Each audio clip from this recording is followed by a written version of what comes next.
please, can we stick to questions rather than statements, because they're quite difficult to answer. We've got a couple of starter questions. So while you're thinking, they've got two questions which were submitted. So if you, and this, we could do it as a sort of passing on between the three speakers. If you could outlaw any kinds of farming that cannot ever work with nature, what would they be?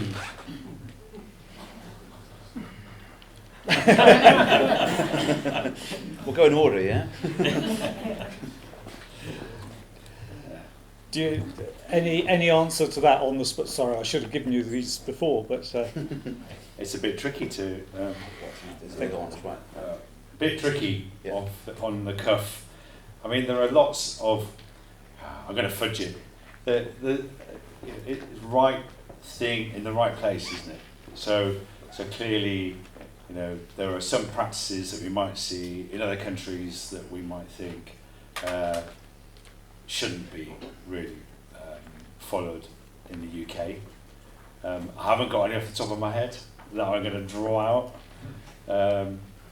But yeah, you know, it is all about management. So it's not about saying there are bad things and good things. There are bad ways of managing, and there are better ways of managing, and good ways of managing.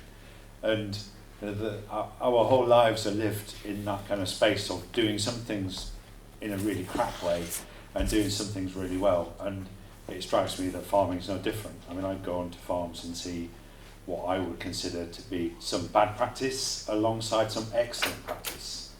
And people specialise in different things and do different things in different ways. So, you know, I realise I'm fudging it. There's nothing I'd outlaw other than maybe keeping pigs on a floodplain.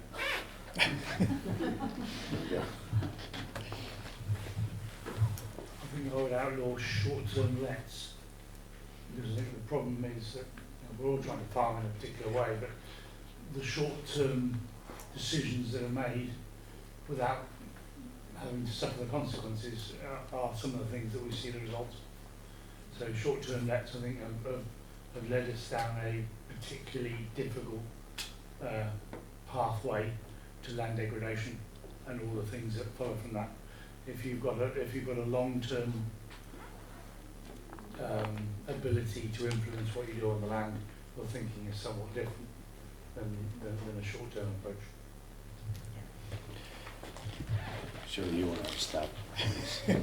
So no is the answer to that question in simple terms. But I think probably what is interesting potentially, that perhaps speaks more to sort of land use sort of classifications, is that I think that there's, you know, the conclusions based on my observations is that most farmland is massively underutilised, and you know, all the kind of like pressures on hill farms and tenant farmers, which make up, you know, the majority of the sort of upland community, you know, elms and SFI isn't going to ride along to the rescue. Basically, it seems pretty categoric, but actually there's a huge opportunity basically to actually just improve on farm profitability through keying into better use of water, sun, and soil mineral resources. Basically, all of those are probably like sort of 10%, 20% use efficiency. So they're huge untapped resources. And I think perhaps the reason I'm mentioning this specifically is that, you know, with the sort of statutory hats on that probably some of the people have in this room, is that by basically making better use, potentially significantly better use of in-by ground, whilst also, again, delivering on sort of biodiversity and hydrological goals, because they're not exclusive. One extends from the other, or stems from the other, if you like. That will then take more pressure off the common land, you know. At the moment, they're not. It is used as a way to maintain a particular stocking rate, which is reasonable given the context as a whole, basically. But it doesn't really make a lot of money. So I think that we could make better use of the in-hand, the sort of in-by acres, and then buy some more wiggle room potentially on the common, and that would be more opportunities to sort of like work with, you know, statutory providers, basically. Brilliant, thank you. That actually leads on very nicely to the second question of what do you think are the most effective methods in this area, but could be elsewhere in the country, to produce food resiliently, conserve our nature and reduce carbon emissions? By doing a bit of everything, I would imagine. I think you said that nature doesn't do monocultures, and I think we've seen that kind of economic drive to have more monoculture, and we should learn that the experiment we've run for the past 40 or 50 years or 60 years hasn't gone very well, and is likely to get much worse if we don't try and mimic nature a little bit more and have a bit more respect for what nature has been doing for several million years, and not creating monocultures. So I would, if I can remember the question, but what it's, I would say more mixed production, and yeah, let's mix things up a lot. Let's have more trees in our pastures, let's have more trees in our arable, let's have more veg, more fruit, and not just kind of stick to an economic model. Let's try and kind of subvert some of the economic models and go down a more mixed route. Nothing more to say really. I suppose the only complicator in that is that as we have more managed complexity in diversity, if we're seeking multifunctional land use and multifunctional outputs, we need to recognise that I'm a farmer, but I don't have all the answers and all the skills or the capital. So if we want multifunctional land use and outputs, we probably need to think about how we can layer multiple operators or occupiers on areas of land. And currently our tenure structures, tenancies, the lack of imagination from land agent community, etc., rather blocks that approach. So if we want more diversity, we need to think about more diversity in terms of people, skills, capital, etc. at the same time as it won't happen. Yeah, we'll certainly add planning onto that list as well. So if we're in planning room, we need more accommodation, basically affordable accommodation in the, or tied accommodation probably the simplest model.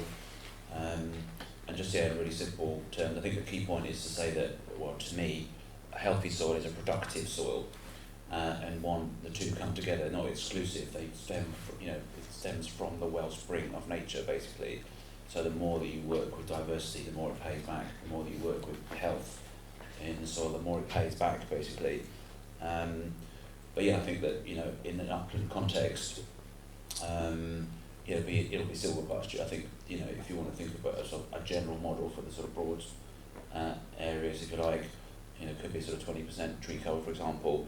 But all of those can produce browse. Every single one of those trees can produce additional high quality dry matter production, basically. So we can increase grass production, diverse grass production that's also delivering on ecosystem services, and we can incorporate trees that will also lead to a net gain, basically. So it really isn't an either or if it's done right. Brilliant. Any questions from the floor? Okay, to here. Yolandi. Could you say who you are as well, if you're asking a question? Hi, my name is Yolandi. I'm actually a heritage councillor, and you're in my ward. So I cover Walford, Goodrich, Whitchurch and down to Ganaroo. My question is to Chris, because I'm really grateful that you mentioned about upstreaming, and I'm interested in the local residents who have been involved in your natural flood management projects. Have they also changed their practice and become better at rainwater harvesting or doing their own practice, rather than leaving it for the downstream and to the big landowners, have they made changes in their own lives? The ones with the capacity to make changes have certainly been on a journey. I mean, lots of people, when they've been flooded, make themselves into experts on what's going on, and they do the research. They try and talk to as many people as possible, fight their way through the bureaucracy, fight their way through the kind of myth and the fudge, and are really keen to understand what's going on. And I wouldn't so much say, the ones with the capacity to change have done so, but what they have realised, if you remember the map that I put up, when in 2007, which was the kind of pivotal flood event for lots of people, those flood groups weren't acting in concert. The ones that were upstream demanded their streams to be cleaned to stop flooding. So the knee-jerk response was, of course, get it all out, get the trees out, everything out. And then when they bumped into the flood group downstream and said, we've done you a favour, we're getting all the trees out, they quickly had realised that this wasn't going to do them any favours, and was just going to send the steamroller of water down to them quicker. And they pointed this, it seems obvious, but they had to sit down and work this out together. So the flood groups upstream couldn't simply do what lots of people do and demand cleanliness and tidiness of their streams, because the flood groups downstream were saying, no, hang on, we've been doing some research and we've understood that if you send that water down to me, and what's amazing me is that this has been the paradigm of flood management for decades, is to get the water downstream as quick as possible. And it's because we've conflated land drainage, which is required sometimes to produce food, with flood risk management. And we've mixed the two things up. And I think we're now realising that they're actually separate things. Of course we need to drain land to cultivate it better. But equally, we need to make sure that by doing so, and by increasing flows downstream, we're not causing these kind of catchment-wide problems. So I'd say it's not so much they've changed their own practice, but they've changed the realisation of the people upstream that they are partially responsible for the people downstream. And we've put a lot of effort into the idea that there is no one really to blame in this situation. It's not you can go up and blame farmers for doing this stuff, for making muddy floods. You can't blame the upstream residents because we're all kind of culpable. We all live in a society where we've got the economic food production system that we deserve, unfortunately, because we've not demanded those sorts of changes. So we're all partially culpable. It's no individual's fault, but yet, there are things we can definitely do to change it. So I think their understanding has snowballed. Right, thank you. You had a question? It was just really... Sorry, could you just say who you are? Sorry, my name's David Peeling. Is that enough? Yeah, sure. I remember the Wye as... I used to go canoeing in it, and there used to be strands of this long ranunculus weed, and it was a real pain because you couldn't, it was a problem canoeing or swimming or anything because it was just so dense in there. But this ranunculus is phenomenally good indicator of clean water. And I went swimming with my son last year in the Wye, not far from Farnham, and I was quite ill that night, and I was also struck by just how you get this sort of, I know you didn't want any statements, but I'm just setting a scene here. But there was almost like a sort of siltiness to it. And I just wonder whether the water, when it flows into the AONB area, which is up near Hereford, whether is the water, is a problem already occurred up there, or is there something we can do around here? You know, are we adding to the problem, or is the problem already existing when it's up there? I think that's a question for me, unless any of you want to answer that. Yeah, you're the local. Yeah, I mean, there's two things in respect of that. Yes, the water is coming down from, throughout the catchment, both in Wales from Powys and from sort of north and central Herefordshire.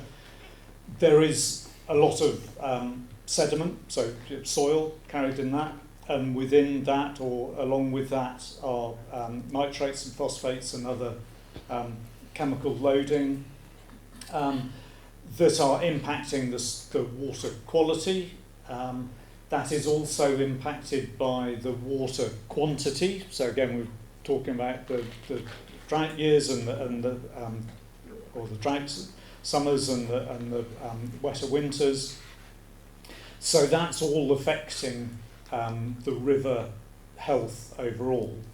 And so what appears to be happening, and some of you might have watched Paul Whitehouse's programme last Sunday. I think there's more on the Wye and Country File this Sunday, and the meeting last week in Hereford. There's a lot of talk and a lot of research and understanding now on the issues. So there's a greater awareness, but the loading on the water and the water structure is creating the algal blooms and the sort of algal growth on the gravel beds. So the gravel beds aren't as clean.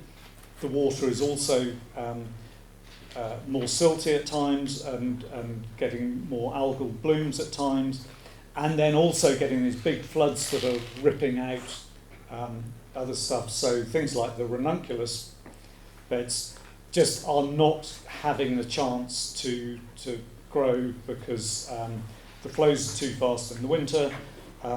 The algal growth and blooms are too strong in the summer, so it's really getting hammered.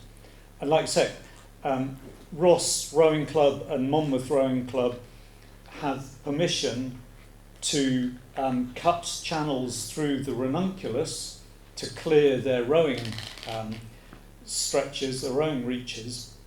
And they haven't needed to do that for the last few years because there is no ranunculus anymore, or hardly any. And like I say, it used to completely cover stretches of the river, and it was a delight to see, and it was fantastic for the aquatic invertebrates and things like that. And we're ranunculus. We've got 5 species that we're sort of using as keystone or as key species for to deliver recovery plans for, and ranunculus is one of them. It's very hard to know exactly how we're going to do that because, again, most of the impacts are coming downstream to us and impacting on us in the AONB, and the upstream stretches of the river have got the same problems, which is why we work closely with the Wye and Us Foundation, the Wye Catchment Partnership, and certainly look forward to seeing what comes out of the new Phosphate Commission. In the AONB, some of the things we're doing, just mentioned about the sort of species action plan for ranunculus, working with many of you in the room, and again through or alongside Farm Herefordshire, Wye and Us Foundation, and with the Farming and Protected Landscapes grant and things like that, working with the farmers and landowners and the local communities. We have got some natural flood management projects and initiatives, more in the Monmouthshire and Gloucestershire part of the AONB. Again, looking at where we can work on a sub-catchment scale. So on the Angiddy and the Valley Brook and Brockweir, trying to work with a tributary and reduce where we can, reduce the flows, deal with invasive species and so on and so forth. Those are the sort of actions that we can do in the AONB, because again in the main river there's very little we can do, because the main impacts are coming downstream to us. I'll leave it there. Like I said, there's had whole days debates on the wider issues of the condition of the river, and like I said, I'm glad that there is so much political and local action and research now in the river, and I think we're turning a corner from sort of blaming and identifying what the problems are to looking at the solutions. And again, I think the range of subjects covered by the speakers is part of that, looking, what the options and opportunities are looking forward from where we've got to, and we all know we've got to change with the climate and nature emergency. We cannot go on as we are. And we've got to change in order, in a sense, if we want things to stay the same, we've got to change to get that. Don't know whether there's any other points out of that. Any other comments? Okay. Any other questions? Increasing soil health, natural flood management. Is there a role for those native plants? So you've conflated two things in there. Yeah. One is about mimicking nature in sense, and the other was DEFRA. I'm asking you, how can we encourage them to support the right methods? Yeah. So I think in answer to the first question, I suppose that in terms of wood pasture, I had a conversation with Charlie Burrell. Some of you will know the story around net and rewilding, and taking what was a dairy farm that didn't really work very well for a whole bunch of reasons, rewilding it. Where he wants to end up is wood pasture, and he sees agroforestry as a logical route to that. I'm just going a completely different route, but ultimately that mosaic landscape, which is what we're after, of a mixture of perennials and annuals, which give us that climate resilience and also resource resilience in terms of resource management, is probably where we need to be. But it'll be different things for different people, with different farms, different management styles, different animals, etc. So I think there is a really strong place for sort of wood pasture, and then it's about finding which are the right species that thrive under that environment. And it isn't going to be the modern high productive grasses which need inputs and sunlight. It's going to be those diverse native species which are adapted to those conditions. In answer to the question on DEFRA, I think there's a much stronger appetite today on supporting a move to more agroecological approaches, including the likes of agroforestry, than there was perhaps 10 years ago, when frankly, those conversations were pretty much stonewalled. I think there's a recognition that we have to do things differently. I'd say we are absolutely mimicking nature, particularly in my role. If you look at writing or people who've studied native wildwoods on the west coast of America, and the waterways within them, the streams, they are clogged, absolutely clogged with trees and chaos. And there's a very depressing book in some ways for different reasons, to do with looking back at the 1830 acts against pollution on the River Wye, which were profoundly unsuccessful. But there's a geomorphologist called David Montgomery who records, he's found these writings from the US Army Corps of Engineers when they first got to the Pacific coast, and they found these river systems that weren't rivers. They were basically just whole valley wetlands covered in trees and chaos. They discovered 20-mile log jams with Native Americans fishing for salmon in the roots of the trees that were growing on top of the log jams. There wasn't a river. And then they took 20 years to dynamite the thing up to make it into a river to allow, you know, the reclamation or the claymation of that land for agriculture. So, you know, our kind of pathetic attempts to make leaky dams are basically just a nod back to the wildwood riverways when they were covered in trees. And not a bit of sunlight would have got down to those rivers other than the stuff that were chewed by beavers and fell over, or the things that were being blown over by the wind.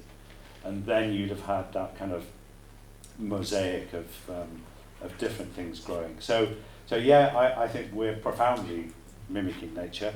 To your other question, I'm not as qualified. Would I prefer to see species-rich meadows over mono-species grasslands? Yes, but in some cases I'd prefer to see a scrubby bank rather than a species-rich meadow, I have to be honest and say.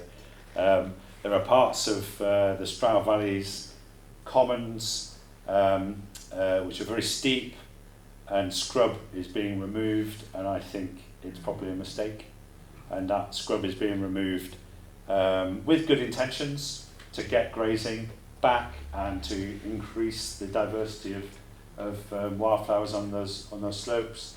But I think those slopes want to be scrub and woodland ultimately, and probably will provide a better ecosystem service to the people who live in the towns underneath them if they were left just to gently go back to scrub and woodland. So, but of course, yes, I prefer to see species-rich meadows wherever we've got kind of monocultures of ryegrass, if possible, or herbal lays, and herbal lays. Yeah. Well, I think that's mostly been said. I think, again, it's one of the levers is completely unpulled most of the time, is the diversity lever. And there's sort of two ways to achieve it. You can either, use it as a measure, apply seed, for example, and there's challenges or there's disadvantages with that because they're often just seeds from, farms and other sort of hybrids, for example. So they're not always going to be inferior than those that would otherwise spring from the seed bank or else from some kind of donor hay, basically. But I think probably the thing I would add is that it does seem like there's good evidence that the more species-rich, the more diverse meadows are, more productive. So again, it becomes a different message that we can bring to the farming community. It's not either or, it's both. It's this and the other, basically. But I think in the short term, or even the medium term, it's kind of the challenge is how to sort of deliver that in the short term. But we can certainly use diversity as a metric for monitoring success or best practice in grazing management, and that's just basically getting down on your hands and knees and looking for seeds germinating in the base of the sward, and just having an idea of what is that's coming through. But in general, the more germination through from the seed bank, the more positive we would say that, the more we say we're going in the right direction, basically. Can I add? Yeah. Neil's just reminded me of one of the points that I've remembered in my world. People will often talk about the Dutch approach to flood risk management. We revere the Dutch approach. It's meant to be the best, and they are good. And there's some great research. And there's a piece of research they did probably several decades ago now that found that species-rich flood banks were significantly more resistant to erosion from water than species-poor flood banks. It was what Niels was talking about that reminded me, and significantly, and that's presumably down to the depth of rooting and the aggregates and the cohesion. So if you are looking, if there are flood banks around and you're thinking, how can we make them more resistant? How can we boost their purpose? Then removing the cuttings of those flood banks would be a good way to start. But of course that takes twice as long because then you've got to cut it and remove it. But it's a great piece of work. It's not available digitally anymore. It's hard copy because it's that old, but it was a very good piece of empirical science by our friends in Holland around Dutch levees and floodbanks and species-rich grasslands. Good, thank you. Any other questions? Oh, got one right at the back. Is that actually on? Is that? It's not really on. No. It was. I'm Emma Jordan, I'm the landscape architect, tree warden for Wedley, and I just wanted to ask, I think, is it Brian, the agroforestry? Stephen. Sorry. He's behind me. I'm Brian, so's my wife.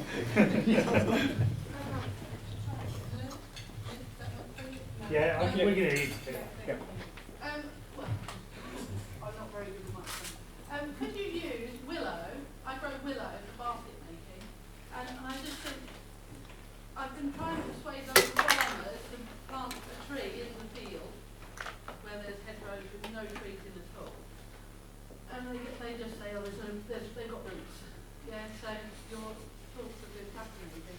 But to try and persuade farmers, some farmers who are completely against trees in their farming, I was wondering if you hang a carrot where you can get some profit from them, as in for selling the timber for firewood, could you grow pollarded willow as an agroforestry in the hedgerows, or if it's pollarded, I didn't know whether you've ever tried it. Okay, so willow has a real place. I mean, right tree, right place, right use. Most farmers have a really good infection of arborphobia. Most foresters have a really good infection of agrophobia. We don't understand each other's skills. So the first thing a farmer's going to want to know is where's the income stream from that willow. Okay.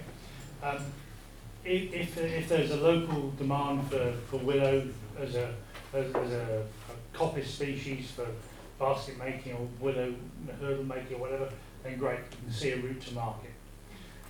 Obviously, right tree in right place. In the hedgerow, probably pretty safe in the right place on the right soils.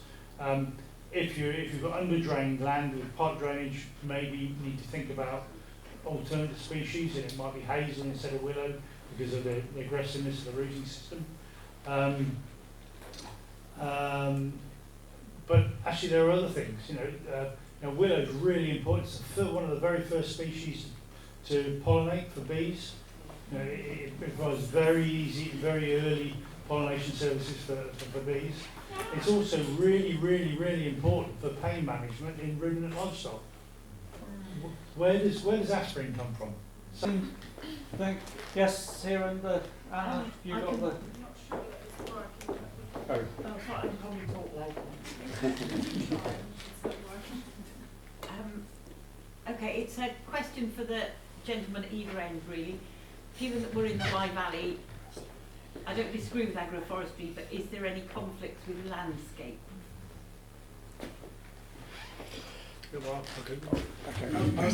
Yeah, I mean, back to one of the comments. Right tree in right place. So I'm not necessarily advocating with agroforestry planting of more trees. It can be using existing trees in a better way. So at the moment we might, one of the problems we have with hedgerows and some farm woodland, for example, is that they're not particularly well managed, or in some cases they're over-managed, butchered, because there isn't an economic gain to the bottom line of the business. If they can produce an economic component to the bottom line of the business, then actually the treatment of those is a completely different conversation. So how do we get farmers, land managers to value those hedgerows? I'll give you an example. I've got some farming friends in France where they don't flail their hedges. What they do is trim them and hoover all that chip up and create wood chip from it for sale as a biomass.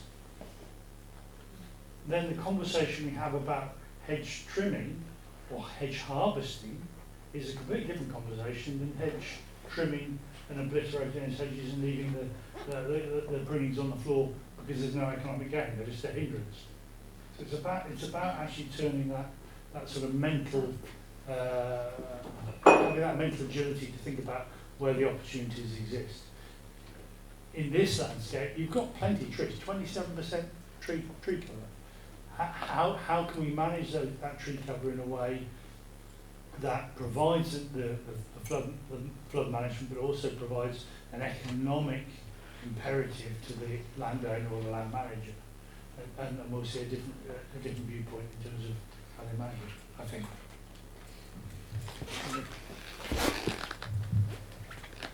Two things I'd say on that.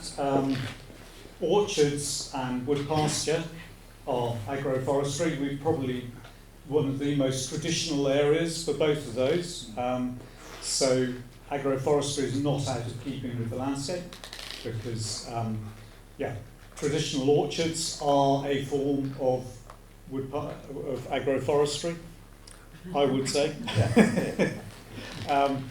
And similarly, wood pasture, there's just upstream from here, just below Pencraig, is a fantastic bit of wood pasture that you just glimpse as you come southbound on the A40. If you've ever noticed it, just look down, literally down by the river, just below Goodrich Castle.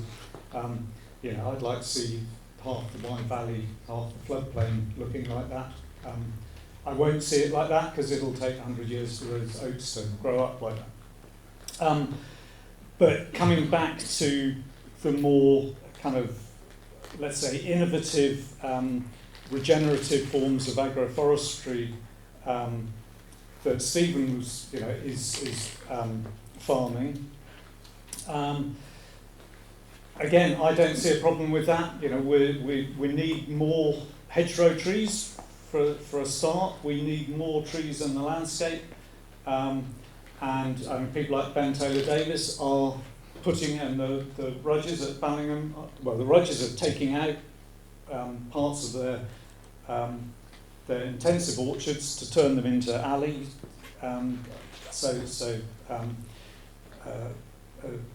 Sort of arable and agroforestry. Ben Taylor Davis, the same, putting in big tree strips through his arable land. So it will change the landscape a bit, but actually it's going to be better than, where in the last 50 years the hedgerows have been taken out, and we've lost that tree-lined hedged landscape. Well, if we're putting in alleys instead of hedgerows, it's a change, but I don't see that. I see it as a better option to the status quo, because it's going to produce a more diverse landscape. Yes, it might be slightly different to what we've become used to over the last 20 or 50 years, but I think what we've got used to, this is again part of the problem, what we've got used to is a degraded landscape, and we need a more vibrant and diverse landscape. I'm afraid we're going to have to, if we want to stop it at 3 o'clock, as we said we would, then we're going to have to leave it there. If any of you have got burning questions that you haven't been able to ask, please feel free to send them through to us, and either we can forward it on to the speakers, or deal with them as best we can. 3 things I want to mention. Obviously, a big thank you to my team standing at the back, to Ruth, Nicky, Elliot and Hannah, who have kept the liquids and the solids flowing, feeding us, and they're putting all the chairs out, and obviously with all the PR and the promotion of it and everything. So thanks very much, and sorry if you haven't been able to sit in and listen to much of it, but that's why we've had Emma filming it. Also, thanks obviously to the Environment Agency for co-funding this, and other programme of works with Farm Herefordshire. And for those of you that might be interested, next week, I think it's next week, there's a water security in a changing climate event down on the Drummond's farm at Hon Green, on looking at securing and sustaining resilient water supplies to the farm through abstraction and attenuation ponds.